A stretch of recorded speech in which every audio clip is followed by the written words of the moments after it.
¿Qué tal? Buenas noches. Bienvenidos a Espiral. Aquí hemos tratado en distintos momentos las barreras que nos impiden a las mexicanas, a los mexicanos, tener acceso a un mejor trabajo, a un mejor salario, a más conocimientos, a mejores oportunidades. Pero una barrera en concreto que no hemos querido ver de frente, y es el acceso o no a la lengua inglesa. Hoy, hablar inglés o no hablarlo poco tiene que ver con nuestra relación con los Estados Unidos o con el imperio del tío Sam. Tiene que ver con acceder a conocimientos en las ciencias. 97% de las publicaciones sobre ciencias están en inglés. Tiene que ver con acceso a Internet. Más del 50% de los contenidos que hay en Internet está en inglés, contra solo el 5% que se encuentran en lengua castellana. En efecto, no hablar inglés es irse apartando de las posibilidades, irse apartando del mundo global, irse marginando y siendo víctima de la asimetría.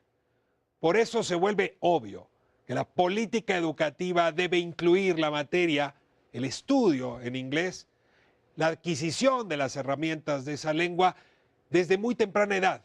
Y sin embargo, el Estado mexicano, en este como en otros temas, parecía una veleta, a veces sí y a veces no, a veces sí allá en el norte, a veces no acá en el sur.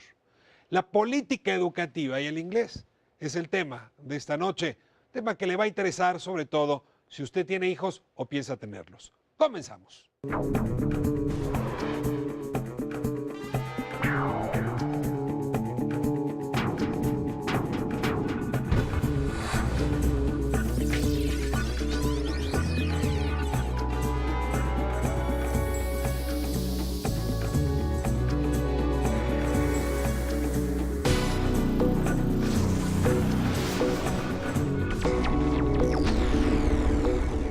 Bueno, abrimos nuestra conversación sobre el inglés en la educación mexicana con un buen panel en quienes desde distintas trincheras han estado observando justamente cómo se educa en inglés o cómo se ofrece el inglés en la educación. Les doy la bienvenida y como esta edición aquí en Espiral les voy a pedir que ustedes mismas se presenten. Comenzamos con Jennifer Donahue. Me da mucho gusto tenerte aquí en Espiral. Sí, muchas gracias. Yo soy directora de investigación en Mexicanos Primero, que es una organización ciudadana dedicada a investigar y comunicar temas en educación con el fin de mejorar la calidad de la educación en México. Y también coordiné recientemente un estudio que se llama SORRI, el aprendizaje del inglés en México, que es realmente un estudio sobre el estado del aprendizaje del inglés en la educación básica en México que presentamos hace unas semanas. Y bueno, yo llegué al tema, la verdad no quería hacer el estudio porque yo soy de Estados Unidos y yo nunca pensé que quería estar enfrente de mexicanos diciendo que deben hablar en inglés.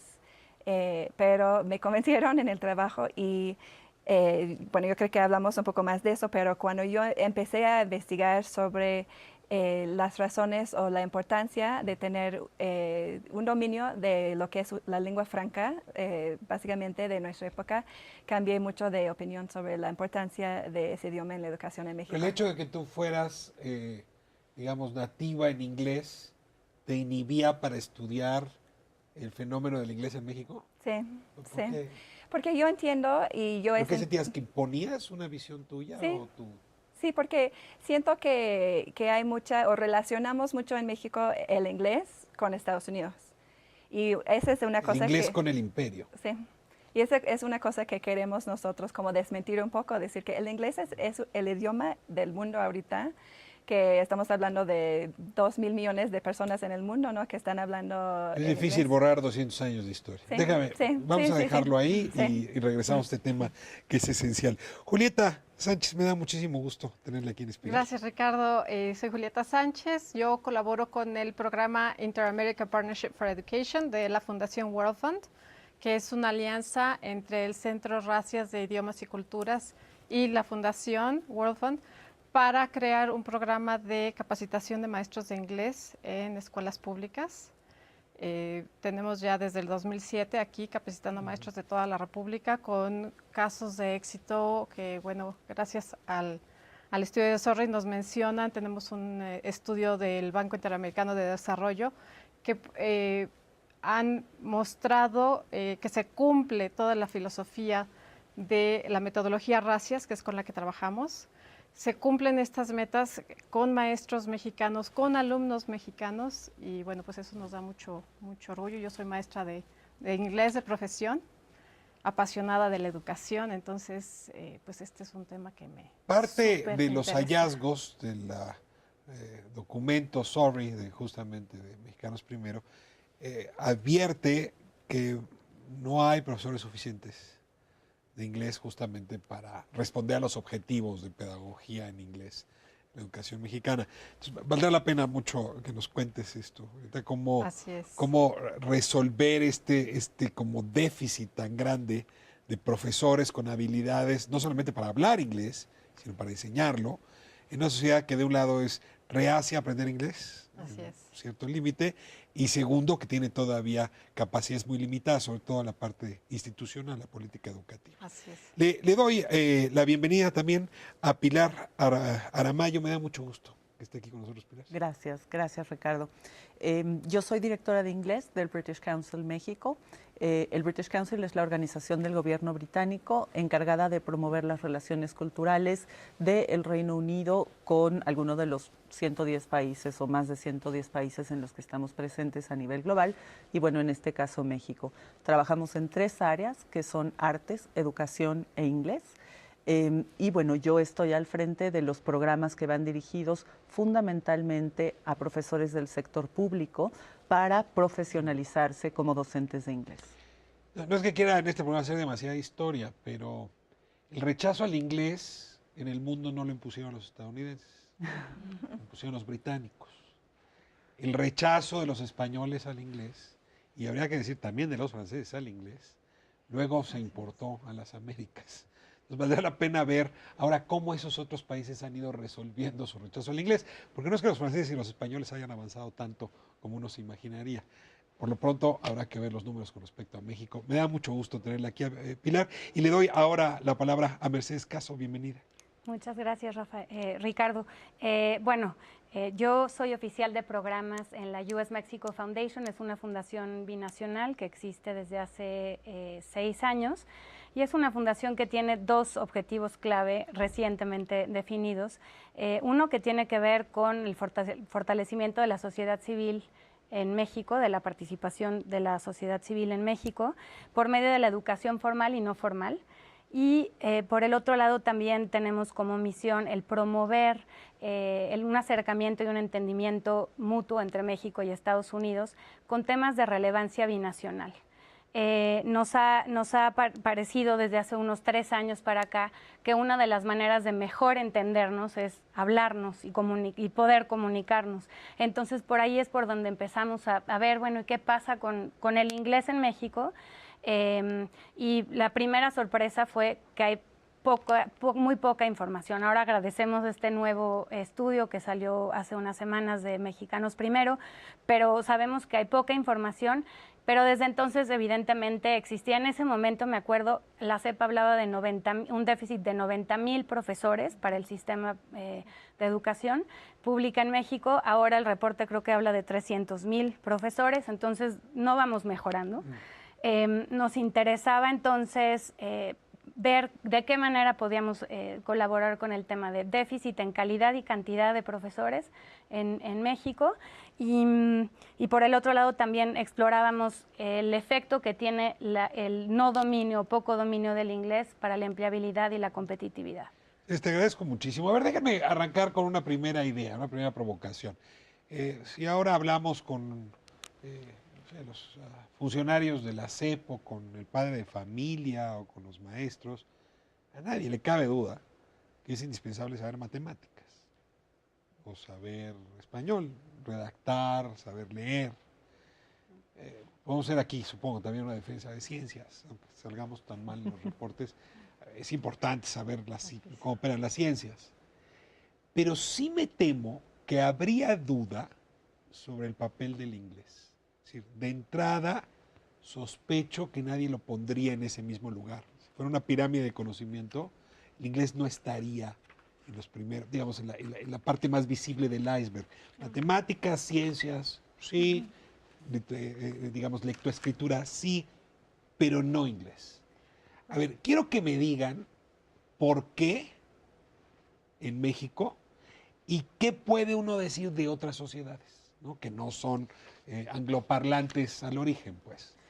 Perdón, Si quieren, abrimos con esta yo creo que discusión. depende mucho dónde, ¿no? O sea, porque en distintas regiones del país el inglés tiene una relevancia diferente y se percibe o no como una necesidad. A ver, ¿no? de una vez, En dame el la geografía. en el norte es muy claro que hay un uso casi inmediato y entonces la gente está mucho más dispuesta, mucho más abierta a hablar inglés. Hay programas de inglés desde hace 20 años en preescolar y primaria súper exitosos, preescolar y primaria pública, ¿no? Pero claro, te vas un poco más al centro y al sur del país. Perdón, ¿dónde trazas la frontera del norte? Bueno, ¿no? Zacatecas menos, o sea, Entonces, se va más arriba. Es más arriba. ¿Chihuahua ¿No? Sí. o me voy hasta Juárez? Sí, o sea, yo creo que en los estados de Chihuahua, Coahuila, Tamaulipas, ahí es donde se ha puesto un énfasis bien fuerte. Desde en hace inglés, 20 años. ¿no? Desde hace 20 años. O sea, Coahuila desde hace 20 años trabaja súper bien en preescolar y primaria pública, ¿no? Vas bajando y la verdad es que la utilidad inmediata va diluyéndose un poco, va desapareciendo. Y entonces sí hay otras asignaturas que parecen más relevantes, ¿no? También hay algunos lugares muy específicos donde, digamos, son grandes exportadores pues, de migrantes, donde, bueno, el inglés es importantísimo, ¿no? En Pero, a ver, algunas déjame partes de preguntarte. Guanajuato. Hay una migración oaxaqueña muy importante. No veo en Oaxaca enseñando inglés, ¿no? Hay una migración michoacana muy importante. El sistema educativo michoacano no ha dado una batalla por el inglés. Sí, es importante quizá la geografía, pero también es la respuesta es ¿y por qué no? ¿Por qué español, matemáticas, ciencias y por qué no también el inglés? Yo creo que nos estamos limitando, nos estamos poniendo nosotros mismos límites. Yo creo que se puede aprender. A ver, Y déjame se puede seguir aprender. el argumento, Sí. Pilar. Porque no es tan útil. Yo creo que sí. Pero, a ver, ¿Por no le qué? ponen relevancia porque no es tan útil como como lo sería si vivieras en la frontera. Pero perdón, yo me estoy refiriendo a la percepción social, no Sí, tanto sí. al énfasis que hacen los sistemas educativos, ¿no? Porque ahí los sistemas educativos toman sus decisiones, pues muchas veces por otros motivos, ¿no? Pero la relevancia social, esto que tú decías, a nadie le parece que no es importante estudiar matemáticas, ¿no? Nadie estaría de acuerdo con tal. Esa parte de relevancia social yo creo que es muy evidente en el norte, ¿no? Es muy evidente en los lugares donde hay muchísima migración, ¿no? Pero no es tan evidente incluso en la Ciudad de México, donde te puedes mover perfectamente bien en la vida sin Porque no inglés. calculamos su utilidad. Sí, y sí tienen razón, en la sociedad, a lo mejor en el Distrito Federal, a mí me sorprende mucho que después del lanzamiento del estudio SORRI, muchos jóvenes en los medios sociales decían eso, ¿no? Los yanquis nos quieren colonizar y someter y no, yo no voy a aprender inglés jamás, ¿no?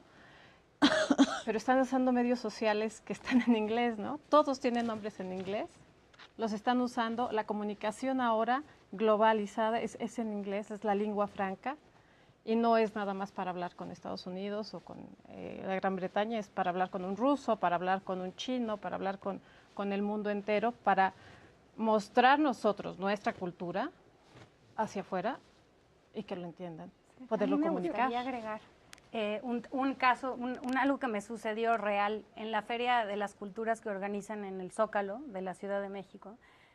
Pues en el espacio que tenían de Estados Unidos estaba el embajador de Estados Unidos y pues mucha gente se acercaba al embajador a pues, saludarlo, pues estaba ahí para saludarlo. Y pues gente se dirigía a él, algunos en inglés, y había una persona que yo, es que estamos en México, no pueden hablar en inglés, ¿no?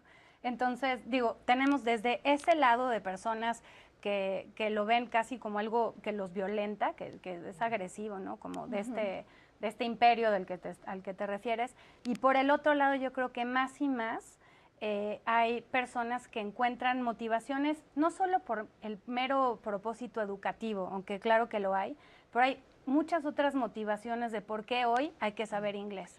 Yo creo que sí puedo nada más agregar algo a eso, porque yo creo que lo que han dicho es muy importante, pero yo creo que parte del problema con la educación del inglés en México ha sido ese discurso, que yo creo que no es el discurso correcto, la utilidad del idioma. Porque si cuando vemos el inglés como una herramienta que nos va a ayudar a conseguir un trabajo en algún futuro, entonces tal vez, bueno, pierde mucho el sentido de lo que realmente puede ser aprender la lengua franca, como mencionó Julieta. Entonces, realmente yo creo que debemos cambiar un poco el discurso y hablar del aprendizaje. Entonces, lo que queremos es que los niños, los jóvenes, las niñas están aprendiendo, ¿no? Y darles lo que necesitan para aprender ahorita y a lo largo de su vida. Entonces, por ejemplo, mencionaste la ciencia. Entonces, 97% de las publicaciones científicas están en inglés. Entonces, si yo quiero estudiar la ciencia, realmente para mí, sin inglés, voy a estar muy limitada porque el 3% restante no es necesariamente en español, ¿no? Si hablamos de los contenidos en el Internet, 56% más o menos están en inglés, 5% en español. Entonces, de nuevo, como que lo que podemos agarrar del mundo para nuestro propio aprendizaje se va como que disminuyéndose cuando no tenemos lo que es la lengua franca ahorita.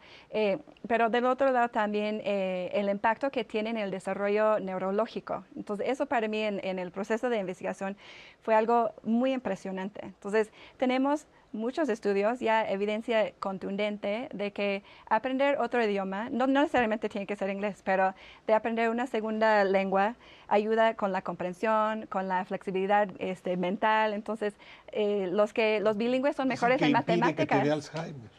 Sí, impide que te dé Alzheimer. Los bilingües son mejores en matemáticas, también está relacionado con actitudes ciudadanas, ¿no? Entonces, los bilingües son más tolerantes, más abiertas a otras culturas, Oye, más pero críticas de su propia cultura. déjame utilizar lo que estás poniendo como ejemplo para una discusión un poco más amplia. En efecto, parecía que la plasticidad neuronal mejora cuando uno aprende pues, otras cosas, a tocar un instrumento musical, a hacer operaciones matemáticas, desde luego, a aprender a otra lengua. Pero cabe que la plasticidad de una sociedad lo impida. Y entonces de pronto esa plasticidad en las políticas, esa plasticidad en el poder, pues no impide que haya políticas educativas mucho mejor centradas en el idioma, el aprendizaje de este idioma. Y el tema no es menor, porque la pregunta es por qué todavía mi generación estaba inhibida para aprender inglés. O sea, lo sentía algo, no solamente que no era necesario, ideológicamente era incómodo. Déjenme irme a corte y regreso al tema. Quédense con nosotros, seguimos en Espiral. Una pregunta, ¿tú hablas inglés? Un poquito. ¿Un poquito? ¿Dónde aprendiste el inglés? En Interlingual. Pues porque es el idioma universal. Si quieres estudiar en otro país, inglés. Aunque sea de habla hispana, también es inglés. ¿Nos puedes decir algo en inglés? No. Hi, how do you do? No.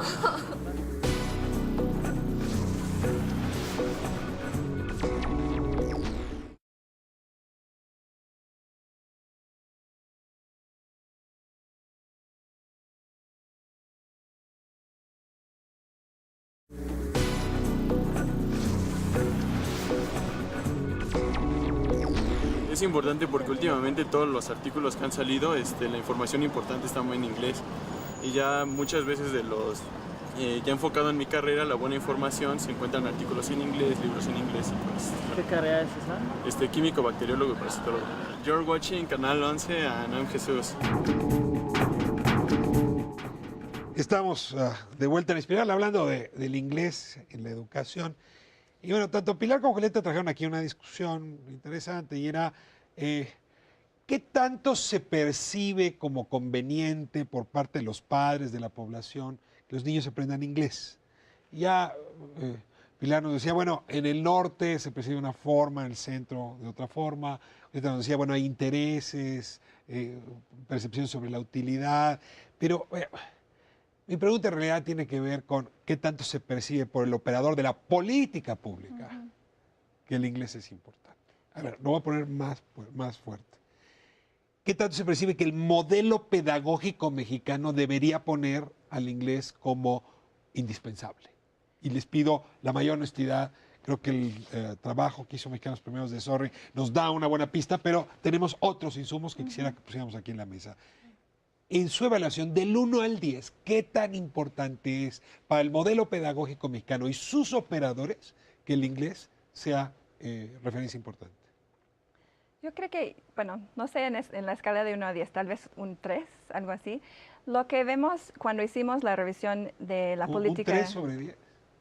Menos. No, ya vámonos de aquí. No, la verdad es que lo que pasa es que ha sido como, por momentos, ha habido como un enfoque más en el inglés, pero en general la política es muy confusa. Y aunque en México, y eso nos sorprendió mucho a nosotros y yo creo que a muchos con los que platicamos, que el inglés ha estado en el currículum de secundaria desde 1926. Entonces estamos hablando de casi 90 años con el inglés, pero realmente pasamos, no sé, 70 años o más sin poner como un enfoque real en qué significa esta enseñanza. Pero a ver, yo sí creo que vale la pena matizar un poquito, ¿no? Porque, ok, estoy de acuerdo con todos los que digan que no se habla bien inglés en México, que tenemos muchas carencias, que nos faltan profesores, todo lo que tú quieras. Pero si bien es cierto que se empezó en 1926, la secundaria, que es donde se inició, no estaba masificada, ¿no? La secundaria obligatoria masificada es del 93. Entonces, no se puede contar como toda esa historia anterior, porque en realidad no era una educación que le llegaba a todo mundo, ¿no? Entonces, Sí. Empezamos en el 93. A ver, te tengo que explicar. 93 es un año previo a la entrada del Tratado de Libre Comercio. Son los años donde está cayendo el México protegido del mundo. O, dicho en otros términos, el México que está entrando a la globalidad. Es decir, ¿sí podríamos decir que fue en simultáneo? Digamos, el México que se asume adulto frente al mundo y se quita las murallas que lo protegían, y la política educativa que dice, y esto también pasa por empezar a hablar inglés. Bueno, es la política que dice la secundaria es ahora educación obligatoria, ¿no? Ya no es suficiente con la primaria, tienes que llegar hasta la secundaria y la secundaria incluye el inglés, ¿no?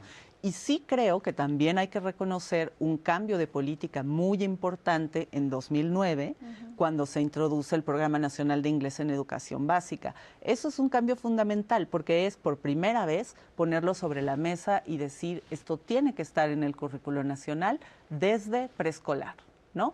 Ya ahí se puede entrar en el debate de si es conveniente a esa edad, un poco después, un poco antes, pero es la primera vez que de verdad se pone sobre la mesa, ¿no? Entonces, 2009 a la fecha, vamos, son menos de 6 años.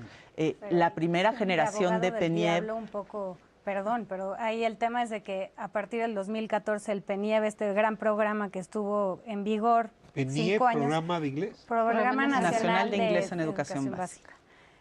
Termina en el 2014 y ahora se vuelve a nivel estatal. Si de por sí había poco tiempo del programa en funciones que pudiéramos evaluar o empezar a evaluar con el, no sé cuál, desconozco cuál era el presupuesto para ese programa federal, ahora se dispersó y ahora se dio a cada estado, digamos, el poder y dependerá de la Secretaría Estatal de cada estado y del supervisor o el responsable director, digamos, de inglés en cada estado, hacer o no hacer.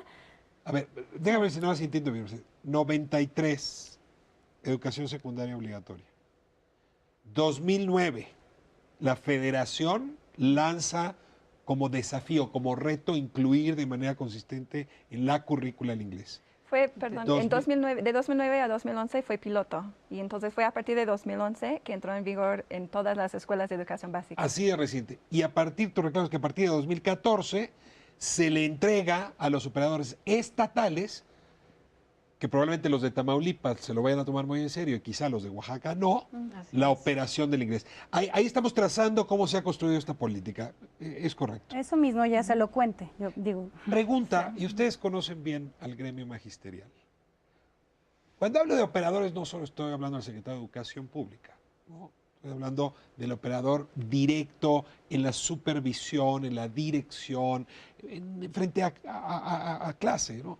¿Cómo está el gremio magisterial frente al tema? Es decir, recupera esta noción más revolucionaria del CENTE de inglés y computadoras no, o por lo menos inglés no, o dentro del sindicato, dentro del gremio, dentro de los colegios de maestros, empieza a haber un cambio, decir, sí, es muy importante, dados estos datos que Jennifer nos daba. ¿Cómo están los maestros? Sí, los maestros lo reciben muy bien. En nuestro caso, los maestros que capacitamos es muy gratificante porque ellos de verdad aprecian, agradecen el tener estas capacitaciones, el cambiarles la visión, el darles herramientas que mantengan al alumno a la expectativa, a las vivas, que sea una metodología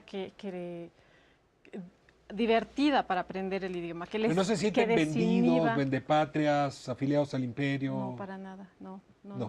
A ver, veo correctos acá. ¿Hay resistencias culturales a aprender Yo creo inglés? que sí las hay. A ver, ¿qué les ha tocado? Compártelas. ¿No? O sea, yo creo ¿por qué sí. inglés sí y no lacandón? ¿O por qué inglés sí y no tarahumara? Pues hay 62 lenguas en el país. Vale, yo sí creo que es responsabilidad del Estado, ¿no?, poner las políticas lingüísticas que son necesarias para atender a todas las lenguas, ¿no? O sea, no se trata de sustituir y no se trata de decir, bueno, ahora nadie va a aprender más una lengua indígena y todos vamos a aprender todo en inglés. No, no es eso, ¿no?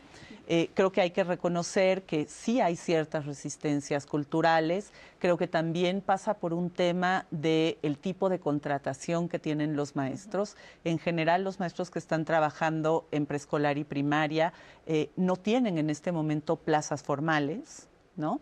Entonces eso los pone en un estatus como de maestros que están un poquito a un lado del sistema y eso pues los hace... ¿Los maestros de inglés no tienen plaza? Muchos no. Muchos trabajan de los que están en preescolar y primaria, sí. Oye, pues entonces sí es muy importante para la política educativa el tema, ¿eh?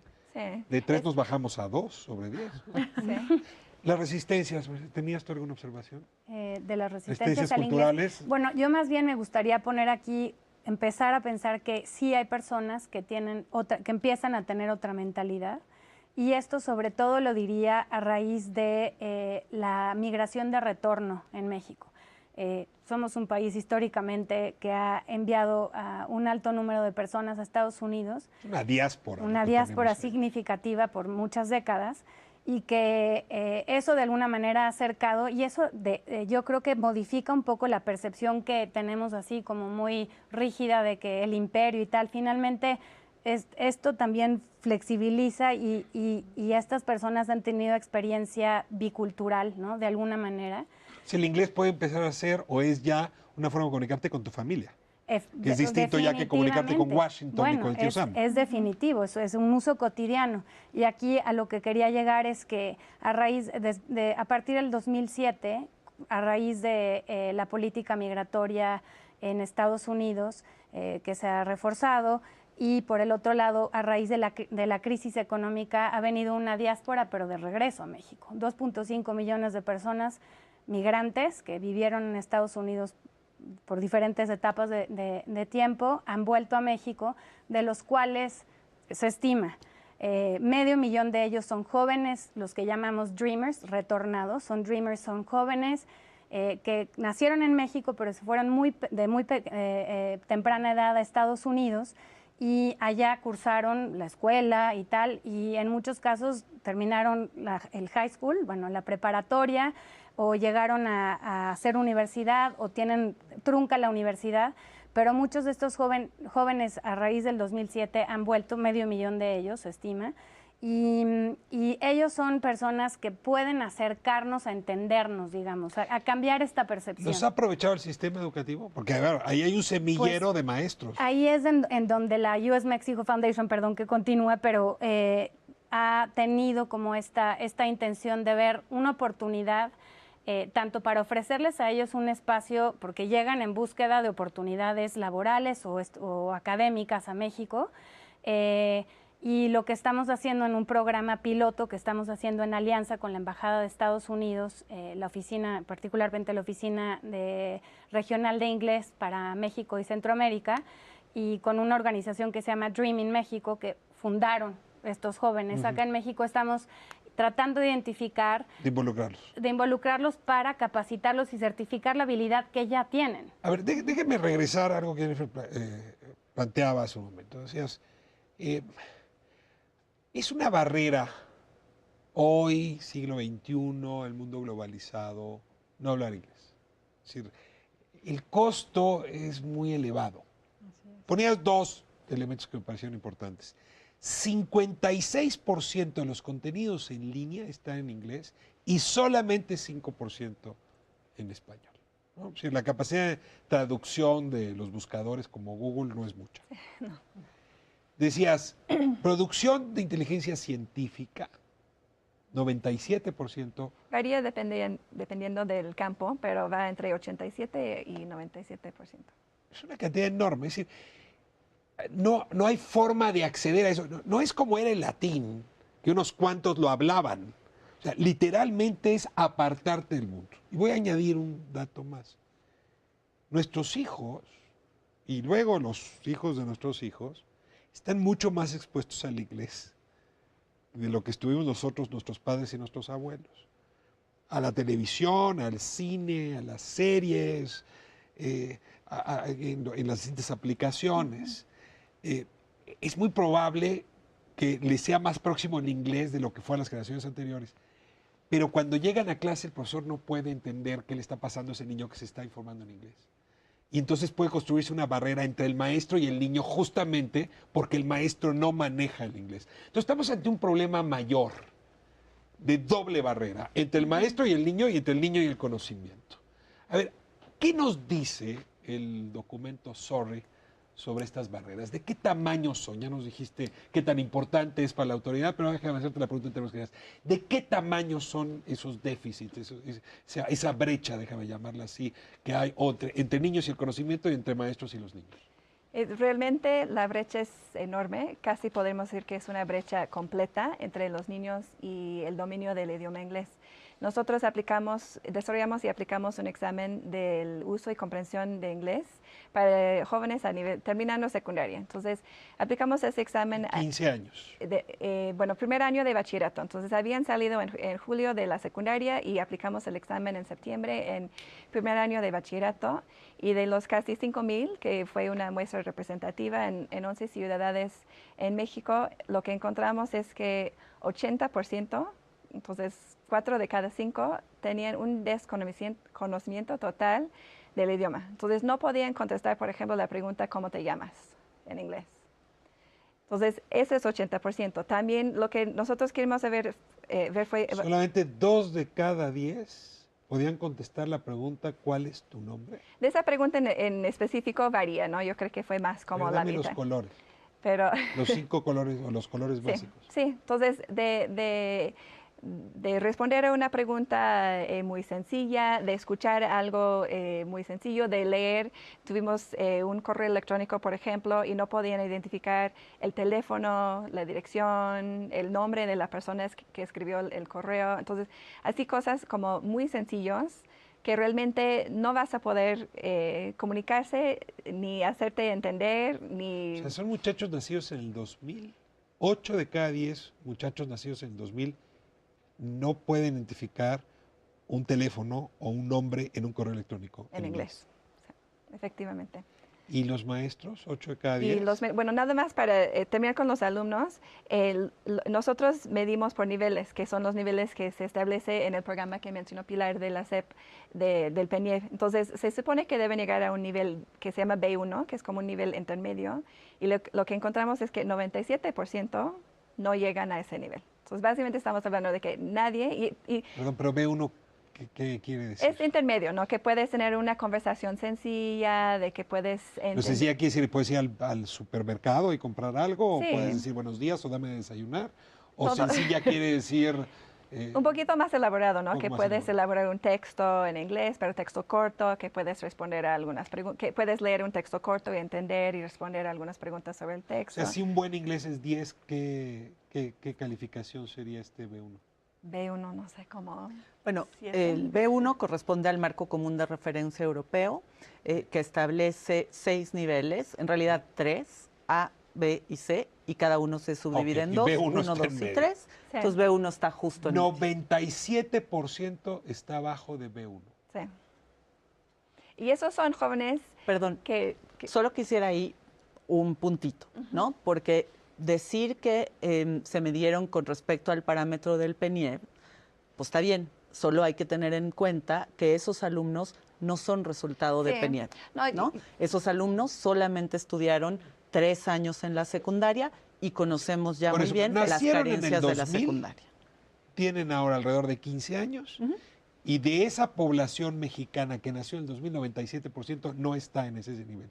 sí. Me voy a corte y regresamos a ver si me dan algún destello de optimismo después de lo que estoy oyendo.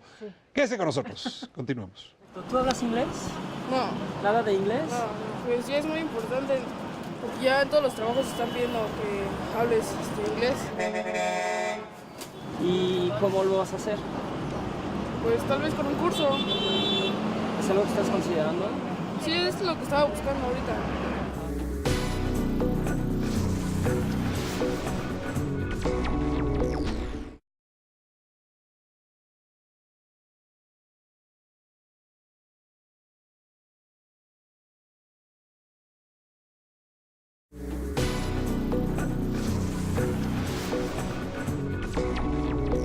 Yo siento que no le ponen mucho énfasis, ya hablando desde primaria, secundaria, preparatoria, no le ponen tanto énfasis en esa materia, de hecho algunas no te las dan, o sea, por lo mismo de que hay, ellos después que se las arreglen como puedan. Entonces, sí es importante prestarle atención a esa materia, porque va a ser muy importante para el futuro. De vuelta en Espiral, hablando del inglés y la educación mexicana, y sí me quedé un poco paralizado con la cifra que nos daba en su momento. O sea, 97% de los niños de 15 años hoy no pueden sostener una relación mínima de comunicación en inglés. Es una cosa muy alarmante. Ahora, este bloque nos tiene que llevar a preguntarnos si estamos enderezando de alguna manera el barco, porque está clarísimo que eso implica ponerle a esa generación no una barrera, ¿no? Un arrecife inmenso de coral escarpado, ¿no? Para acceder al mundo. Entonces, yo quiero saber qué está pasando con la educación, con la reforma educativa, con el diálogo pedagógico alrededor de este tema. Si hay conciencia de las limitaciones que le estamos poniendo a las futuras generaciones. Sí, la hay, y yo creo que el estudio de Mexicanos Primero puso el dedo en la llaga. En muchos estados sí están reaccionando, sí hay interés, no todos, pero bueno, yo que estoy del lado de que vemos resultados en la capacitación de los maestros, sí me sorprende escuchar el resultado del estudio, porque nos ha tocado a nosotros ver maestros en el Mante, Tamaulipas, con sus chiquillos en vestidos mexicanos, presentar en inglés pósters, comida de la cultura de los estados, como una práctica, ¿no? Como ya un ejercicio. Maestros en Chiapas, enseñar en inglés ecología, orientación vocacional. ¿Estás hablando de excepciones o de regularidades? Es el trabajo de maestros que nosotros capacitamos con el programa Racias. ¿Cuántos maestros en total?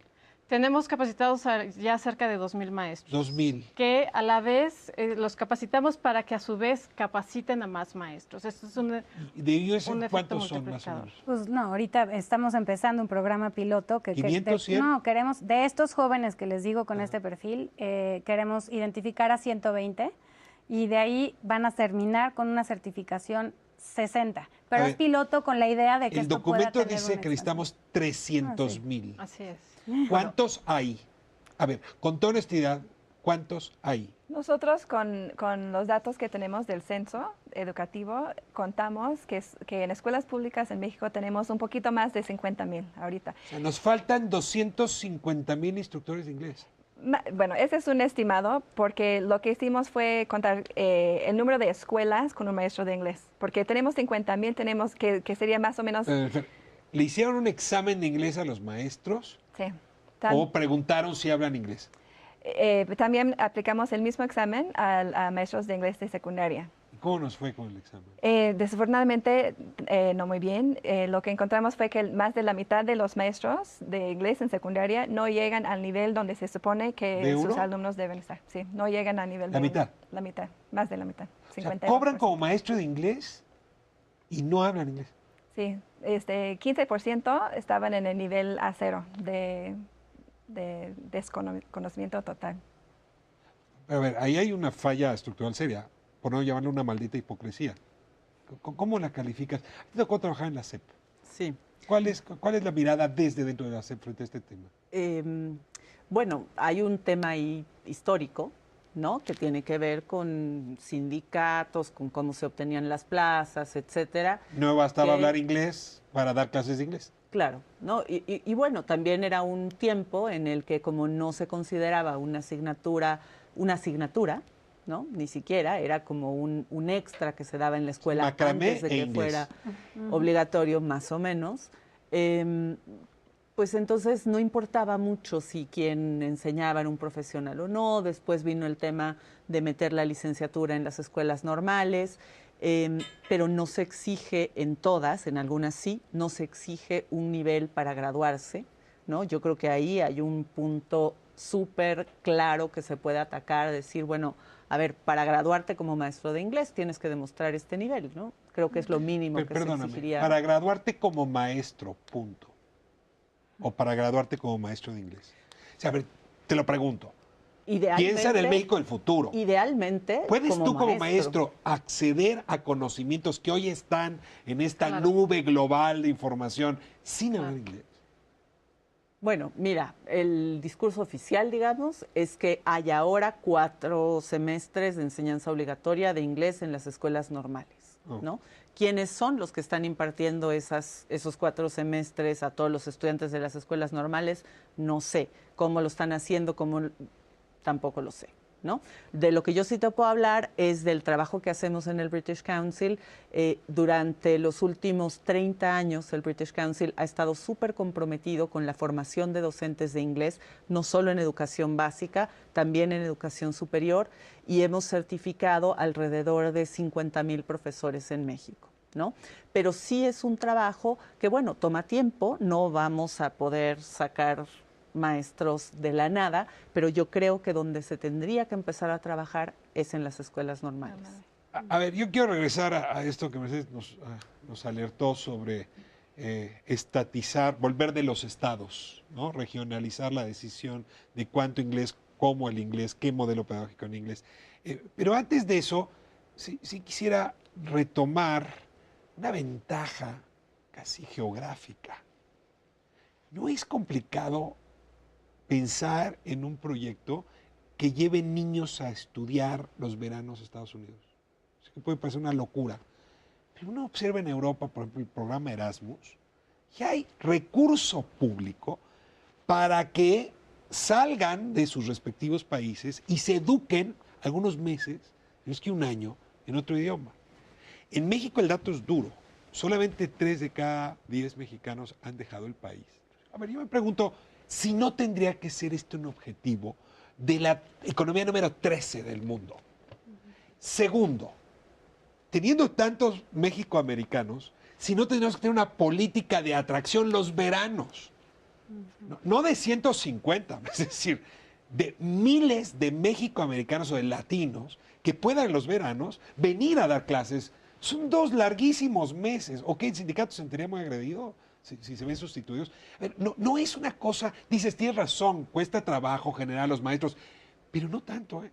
Si hubiera una voluntad directa, esto en 5 años podría dar la vuelta. ¿Hay algo de esto que les provoque sentido? A mí me hace mucho sentido todas esas opciones y de hecho creo que la solución no es solo es un cambio en la política pública o un tema de reforzar lo que cada estado esté haciendo y de vigilarlo además y medirlo, que eso sería fundamental. Pero yo creo que definitivamente todas estas, hay como muchas soluciones para este gran problema. No puede haber solo una y no puede ser solo la vía de la política pública en la educación básica en México. Es muy importante, sobre todo para que no pase lo que ahorita estamos viendo, que hoy medimos a jóvenes que debieran de saber, pero obviamente, pues, ¿cómo si nadie les enseñó? O sea, ¿cómo estamos reclamando algo que nadie les enseñó? De ahora en adelante, esa política pública definitivamente tiene que modificarse, pero yo más y más veo intenciones de generar soluciones complementarias y alternas a este gran problema, y solo así vamos a salir.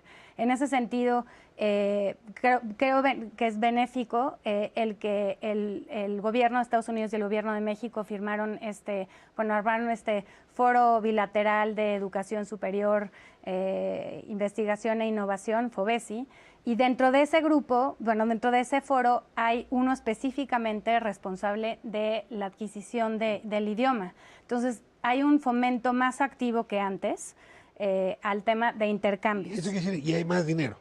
Pues ahorita hay mucho compromiso, yo diría.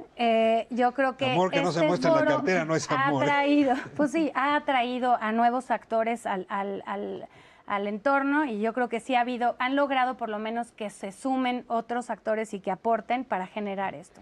A ver, ayúdame. Sí, yo iba a decir eso, que yo creo que esas estrategias sí podrían ser muy buenas, nada más que yo dudo que vamos a poder ayudar a 25 millones de alumnos ir a estudiar en Estados Unidos, por ejemplo, pero un problema que vemos tanto con la política como con la respuesta es que nunca hemos hecho ese diagnóstico, nunca hemos visto qué necesitamos aquí, qué necesitamos allá, qué estrategias. Entonces, lo que vamos a necesitar realmente si queremos resolver el problema y cambiar la situación son muchísimas estrategias y muy contextualizadas, ¿no? Entonces, en escuelas rurales, a lo mejor no vamos a poder tener maestros de inglés para todas las escuelas rurales de México. Entonces, tenemos que ver otras opciones. En Uruguay, por ejemplo, están trabajando mucho con la tecnología para llevar a maestros remotos vía videoconferencia de otros países para dar clases a esos... De hecho, ese es un programa del British Council, que se imparten clases por videoconferencia con maestros que están en Argentina, en Filipinas, en Colombia, en otros países, y llegan directamente al salón. Sí, la tecnología puede ser una herramienta muy importante para la enseñanza. ¿Eso implicaría una decisión política de volver al inglés una materia fundamental de lucha contra la desigualdad, contra la asimetría frente al mundo y dentro de México? ¿Ven esa voluntad? A ver, sí o no. Lo tomo a votación. No.